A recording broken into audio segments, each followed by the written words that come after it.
యెహోషాపాతు ఏం చేస్తున్నాడు తెలుసా? దేవుని స్తుతించడానికి గాయకులను ఏర్పరచడం ఏంటండి?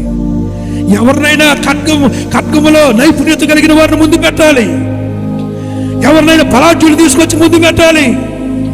ఎవరినైనా యుద్ధంలో నైపుణ్యత కలిగిన వారిని నువ్వు ముందు నడుగునానని పెట్టాలి. ఈయనేం చేస్తున్నాడంటమ్మా?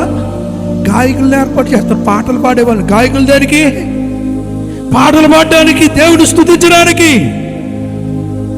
మధ్యాహ్న సమయంలో వాక్యం వింటున్న సహోదరి సహోదరుడా, నీ సమస్య ఎలాంటిదైనా సరే వాక్యాన్ని వింటున్న వాళ్ళ, నీ సమస్య మనుషులు తీయలేనిదైనా సరే, ప్రాణాంతకమైనా సరే, నీ జీవితాంతం బాధించేదైనా సరే,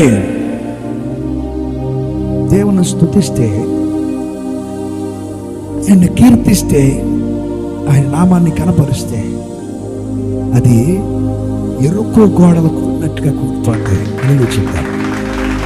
అలలో చెప్తారు యెహోషాపాతు గాయకులను ఏర్పాటు చేశాడట. పాటలు పాడేవారిని ఏర్పాటు చేశాడు.